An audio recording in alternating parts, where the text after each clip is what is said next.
Mexico. It's the place you could hear all too much and still know almost nothing about. It's a place your weird aunt traveled to that one summer after college and woke up hungover and with a new tattoo she swears she didn't get. It's a place your buddy from work vacations with the family at every year and never fails to tell you that one day you got to go. It's a place covered in a thick blanket of smog and surrounded by clear turquoise waters. It's a place where the ruins of ancient civilization coexist with the overabundances of our modern one. It is all of these things and so much more.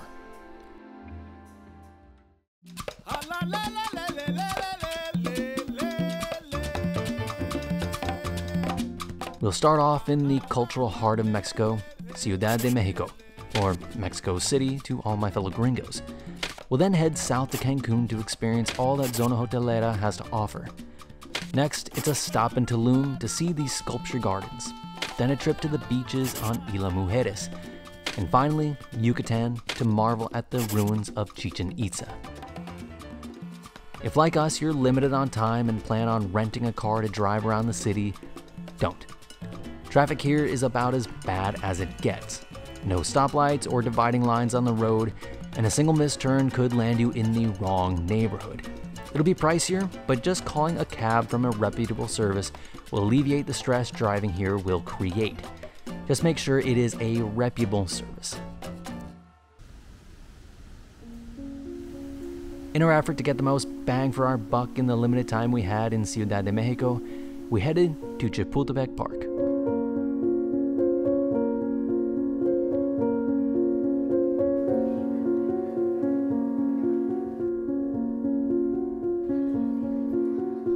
The Chapultepec Castle offers culture, artistry, history, and stunning architecture all in one stop.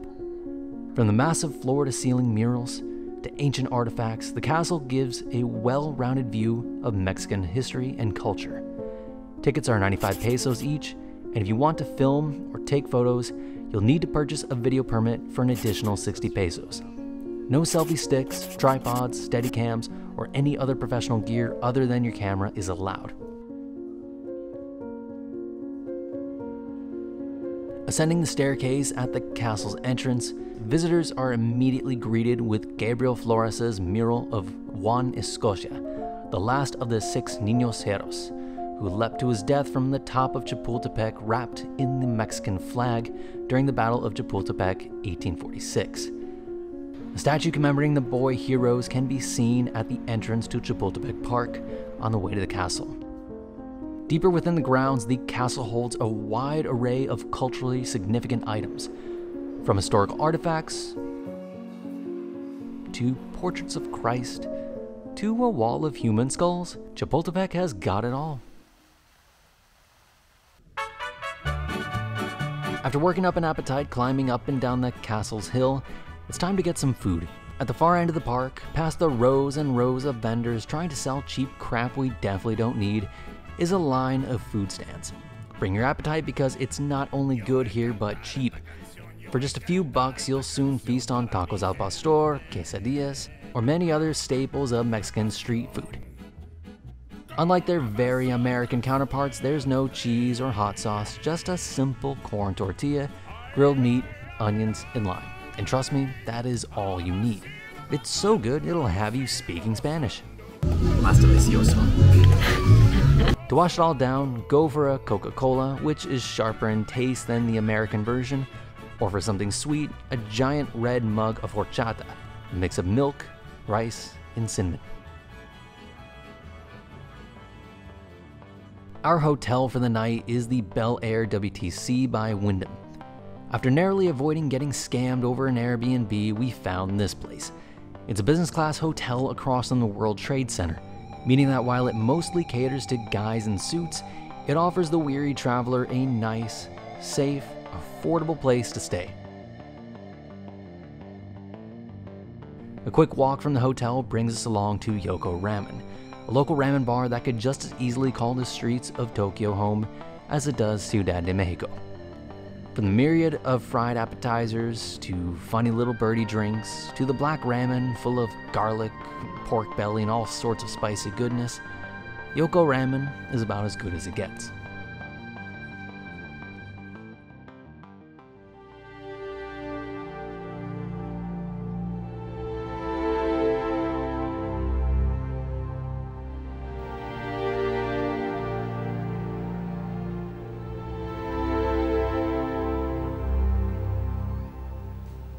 quick flight to a golden sunrise, and the cares of yesterday have a funny way of disappearing. Cancun plays host to thousands of weary tourists looking to forget their troubles, and a stay at any one of the number of all-inclusive resorts in the Zona Hotelera will do just that. Our hotel of choice is the Wyndham Grand Cancun. Even with the infamously cheap prices of Mexican street fare, food and drink costs when traveling can add up quickly. And for roughly the same price as any typical hotel stay, that cost is now brought down to next to nothing. While most of the food is a bit more Americanized, you can still enjoy local favorites like grilled cactus or Mexican coffee, and it's just about impossible to complain when the view from your table looks like this.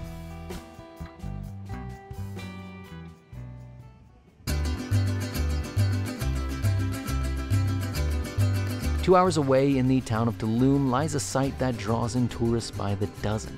Head on over to Instagram and every girl and her mother's got a photo with the Ven a la Luz, the centerpiece of the Tulum sculpture garden. Unfortunately, that's about as interesting as it gets. The rest of the garden can be walked in under 10 seconds, and being that it's unceremoniously dumped next to a Starbucks, it's little more than a roadside attraction. Add in the price tag of 200 pesos per person, 300 pesos for parking, and the drive through Ciudad de pothole, and this tourist trap just isn't worth it. Now, if you're already in Tulum and you want to see Mexico's version of the world's largest ball of twine, then by all means see it. Just bring your camera and try to get the most out of your money.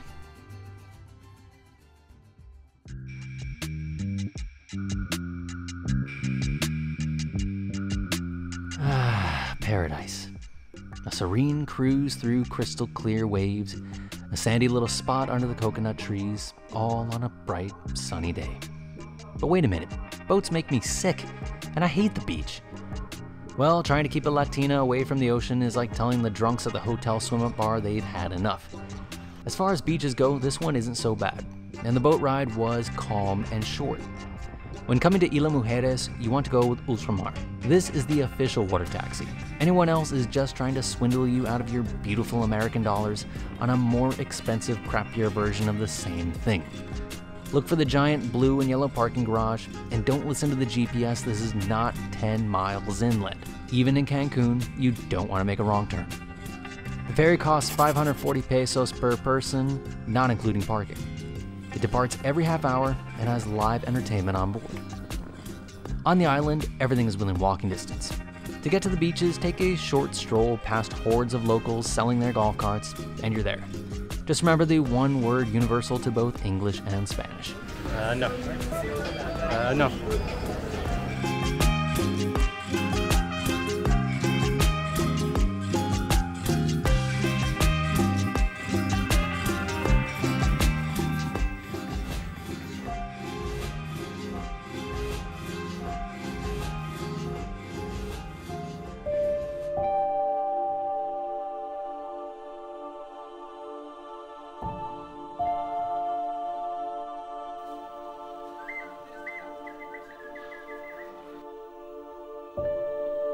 In the Yucatan state, roughly 2 hours west of Cancun, lie the vestiges of the ancient Mayan civilization, Chichen Itza.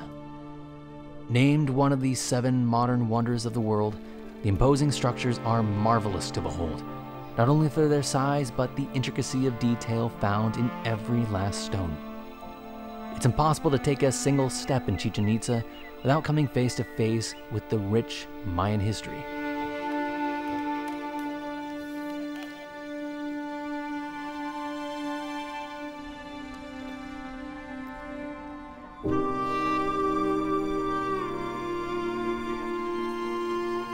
While the ruins of this lost civilization give a window to the past, Chichen Itza itself feels surprisingly alive. Whether it's the mindless tourists playing along with the guide's stupid clapping echo routine, or the miles of local peddlers all hawking their versions of the same garbage, the result is an energy surrounding this place, the heartbeat pumping life into the bones of a long-gone world.